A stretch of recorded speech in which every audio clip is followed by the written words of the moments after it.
soy el padre de Daniel de Minao, que ya lleva 40 días en huelga de hambre. Entonces, para mí como padre es muy preocupante, porque lamentablemente en Chile todavía existe la discriminación hacia el pueblo mapuche.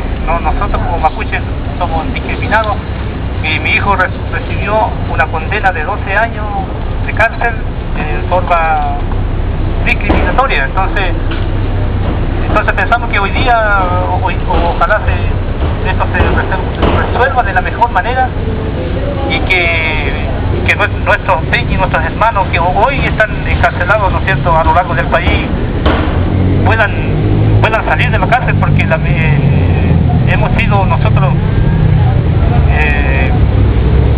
como mapuche no tenemos, ¿no es cierto?, como que el gobierno no nos toma en cuenta y nos dice que somos terroristas. No somos terroristas, nosotros luchamos por nuestros derechos que a nuestros ancestros les pertenecieron, y por eso estamos hoy día en este lugar. Así que muchas gracias, Pupi y tú también, y esperando que nuestros hijos, ¿no es cierto?, vuelvan a recuperar su libertad. Por el hecho, hay 4 jóvenes en huelga de hambre que ya llevan 40 días y su salud es muy preocupante. Entonces esperamos que esto se resuelva de la mejor manera y queremos que ellos puedan recuperar su libertad.